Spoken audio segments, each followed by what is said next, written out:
Kapatid ni Catherine Bernardo na si Kevin may mensahe kay Daniel Padilla. Halina't panoorin natin ang buong detalye.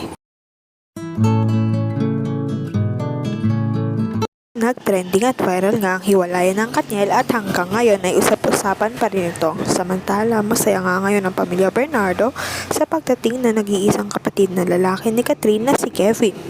Noon pala ay parang nahalata niya na hindi seryoso si Daniel sa kapatid na kay Catherine. Nga noon kasi ay na-interview ang kuya ni Catherine sa Chris TV kung saan kinwestiyon niya si Daniel kung seryoso ba talaga siya kay Kat dahil alam niya ang mga ugali ng mga kapwa niya na lalaki at sa murang edad ay hindi pa nagseseryoso sa karelasyon.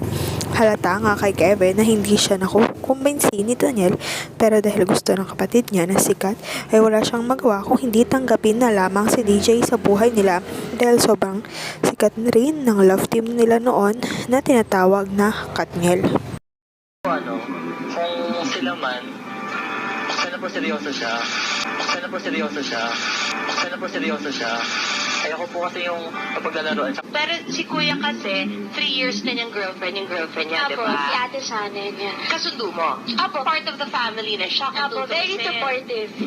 Oh, okay. And so, ang nakikita ng kuya mo kasi is nagkaroon siya ng long-lasting relationship. So, gusto niya na if ever, sa'yo, maging ganun din. Ayaw niya yung fling-fling lang, yung parang sa mga ka-age ko na text lang, sinagot mo na. Gusto na yung parang tatagal talaga, hindi ka lolokohin. Ano po kung